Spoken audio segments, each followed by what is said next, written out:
The tree of liberty is a wonderful metaphor for the flowering nature of a society that embraces and supports individual liberty. Through this channel, I will lay out the structure of this liberty to the best of my ability. It's worth noting that regardless of how well we articulate this vision, there exists an ideal version of a civil society that we're unlikely to see anywhere in the world.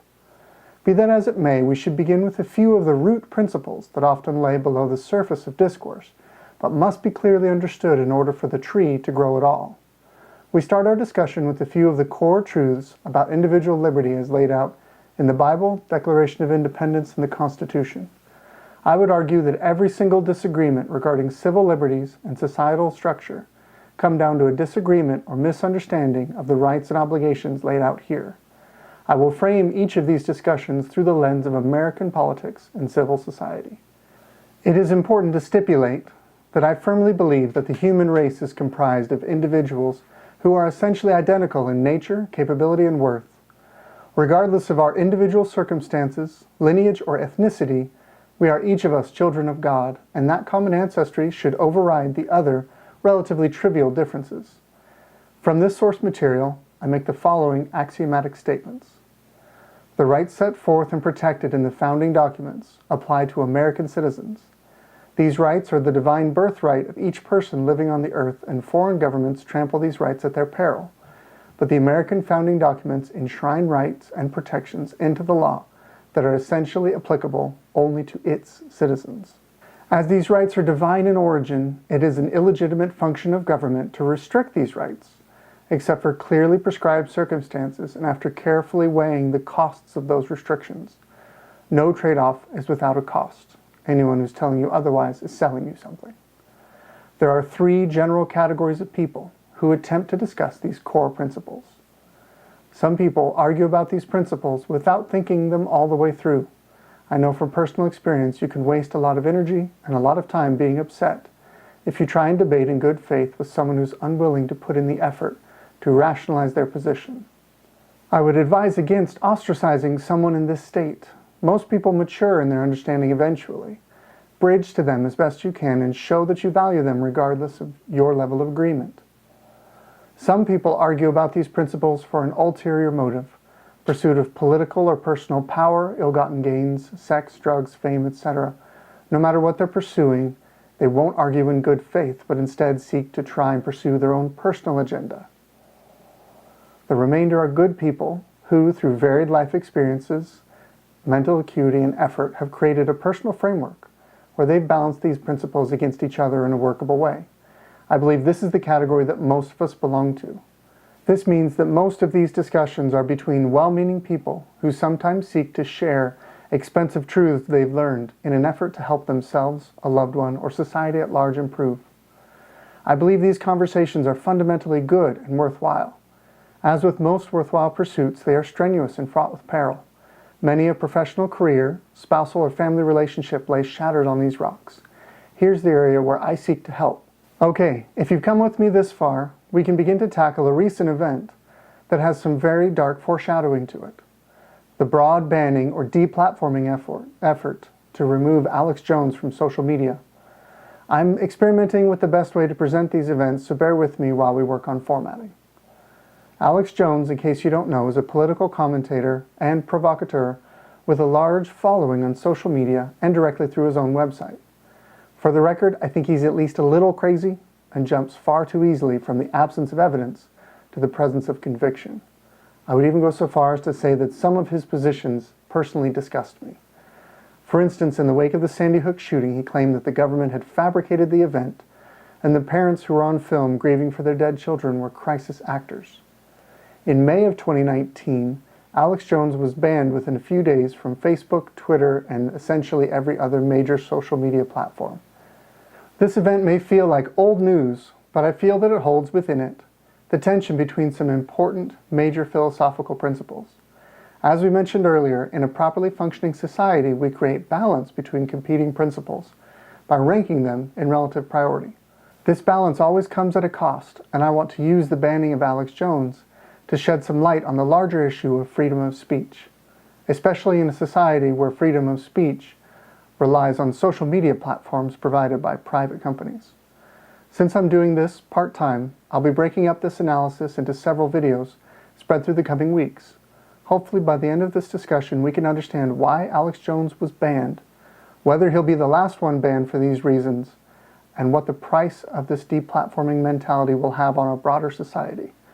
Until then, thanks for watching, and thank you for thinking. Cheers. Hello everyone. From my perspective, the founding documents do essentially two things. Enumerate the three core rights that nature's God has granted to us as individuals: life, liberty, and the pursuit of happiness. And describe a framework for government that maximizes the opportunity for individual citizens to pursue those rights.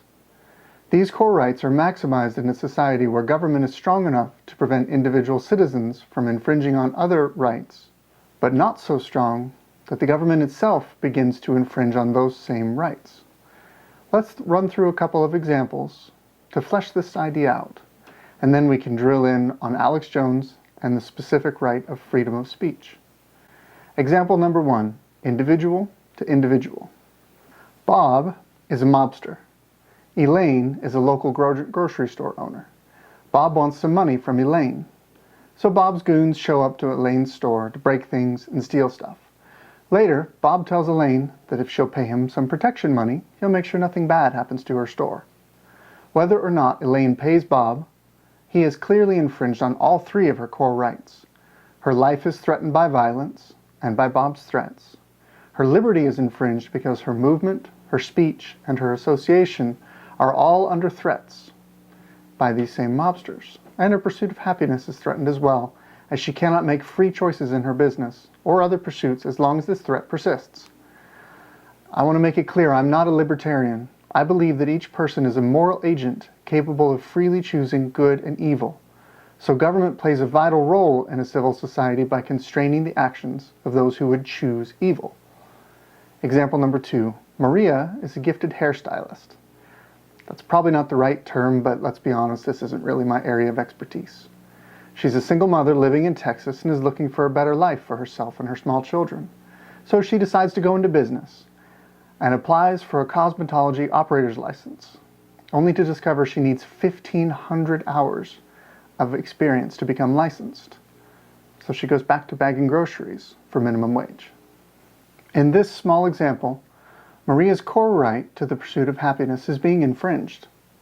I suppose it's possible the government's seeking to protect another citizen's right to life in case their haircut goes horribly wrong, but I think that's a bit of a stretch. So now we go back to Alex Jones. I chose his example because he's one of the least sympathetic characters I could think of. When challenging yourself to identify principles you support, I would encourage you to do the same. Find the worst case scenario that applies and see if your principles remain true. Freedom of speech, whether in private or on public platforms, enjoys almost blanket protection. The exceptions fall within a few categories we're going to review. Calls to action, specifically reckless or violent ones, when your speech is designed to incite specific action that would be detrimental to another party. Some examples include death threats, yelling fire in a crowded theater. Now the reason why fire in a crowded theater is wrong is because it could reasonably be expected to incite a panic, which could then cause trampling, crushing issues, or people get hurt. So even though you're not intentionally threatening anyone, it's still not protected speech. Defamation, lying about a person's character or their actions in order to damage their reputation or their business. And obscenity, profane speech, pornography, child pornography particularly, etc. As the old saying goes, you know it when you see it. Now, when can Alex Jones get into trouble with his speech? Let's return to the Sandy Hook example we used. He made specific false statements about the character of those parents. And this is an example of defamation. And in June of 2019, Alex Jones was successfully sued for defamation by one of these parents. For me, this is a victory of government protections against an evil actor. Next week, we will drill down further to the banning of Alex Jones. As you may imagine, even though we've identified some of the issues with Alex Jones and the way he uses his speech, the banning of Alex Jones isn't something done by him, but rather to him. So we'll need to dig a little further into the other parties in this drama. As is the case with many issues that come through the news cycle, this issue may have seemed simple at first, but it's actually a thorny rat's nest of nuance and competing priorities. Thank you for watching this video, and thank you for thinking. Until next week, cheers. This is part 3 of a brief video series discussing the nature of Alex Jones and his deplatforming from social media. As a quick recap, Alex Jones was banned from social media in May of 2019. We are analyzing the philosophical principles related to constitutional rights and protection in order to determine whether or not the banning of Alex Jones was correct, or if this event foreshadows a push towards censorship. The First Amendment largely prevents the federal and the state governments from restricting the private speech of a citizen, as long as it doesn't infringe on the rights of any other citizen. As we're concerned with Alex Jones' removal from social media, we must look in detail at the nature of social media and the free speech restrictions relating to broadcasting. The key concept we need to parse here can be described as publisher or platform. A platform is a communication media where anyone is free to broadcast their speech on that platform, and the owner or provider of that platform is not liable for the content of that speech. An example of this would be a phone line or a community bulletin board. If Bob, our friendly neighborhood mobster from last week's example, picks up a phone and tells his goons to rob the owner of the grocery store, that's conspiracy. That speech is not protected because it's a call to violent action. If the police were recording that call, they could use that recording as evidence in court that Bob had committed a crime. But no one can then sue AT&T because Bob committed a criminal act using their phone line. As a second example of a platform, the university I attended had a giant bulletin board. It had several categories: help wanted, for sale, ride shares, etc. Think Craigslist before there was a Craigslist. Once a week, the campus would clean off all the postings, but other than that, the campus took no responsibility for the content of the advertisements posted on the board. If the user of a board saw a message that offended them, the provider of the platform, the campus, couldn't be held liable for the content of that speech. A publisher is a very different case. A publisher has the responsibility to curate the content broadcasted by them.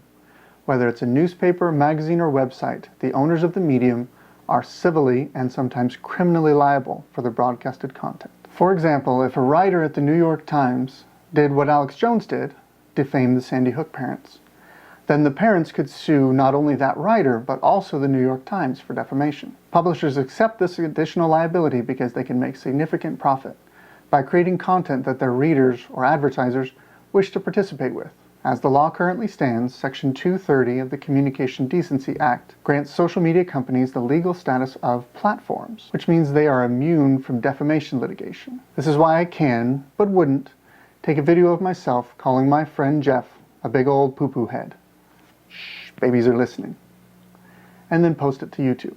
YouTube will then make that video immediately public because they have no requirement to curate the content for defamation. Jeff isn't actually a poo-poo head, so it's false. Here's where things get tricky. Social media companies have characteristics that mimic traditional platforms: instantaneous access, scalable reach, low broadcast cost, and the characteristics of a traditional publisher: granular control of which content gets published, promoted, and paid through advertising. This creates confusion on this issue, with people taking ardent positions on either side when we still have to confront the fact we're facing something unprecedented. As a society, we clearly don't have a pre-existing mold that these companies fit within. Social media companies have tremendous technological capacity to exert power over the distribution of content within their systems. For instance, they can write an algorithm that publishes my poo-poo head video, but then not list the video in search results, or only notify 5% of my subscribers that my latest video was posted. Further than that, many social medias have even been enacting more draconian restrictions on political or offensive speech that the company's leadership doesn't agree with. The stated motivation for these restrictions is often an overtly compassionate effort to protect other users from perceived harm. Compassion should certainly hold a place in civil society, but we must weigh the rights on both sides of the scale to determine if we're acting properly. When compassion infringes on protected individual speech, we run the risk of edging towards tyranny. After all, the standards for offensive speech can quickly change. My closing point for the question regarding Alex Jones is this: freedom of speech is fundamental to civil society. All other rights require freedom of speech in their exercise. It's certainly true that some speech can damage another party, and those exceptions should be handled through the legal system. Regarding Alex Jones, I would resolve this issue as follows. Social media companies elect to retain their status as platforms, and Alex Jones is free to speak as he will, even if you consider his speech ridiculous, evil, or gross. Or social media companies elect to take on the role of publishers, and then they have every right to ban Alex Jones and any other speakers they disagree with. Perhaps, as a society, we'll eventually find a solution that meshes better with the hybrid nature of social media companies. But until then, I cannot condone giving a company the protection of a platform, while they exhibit the control of a publisher. This concludes our discussion of Alex Jones at this time. If you have any suggestions for the next topic I should tackle, please put it in the comments. In the meantime, thanks for watching, and thank you for thinking. Cheers.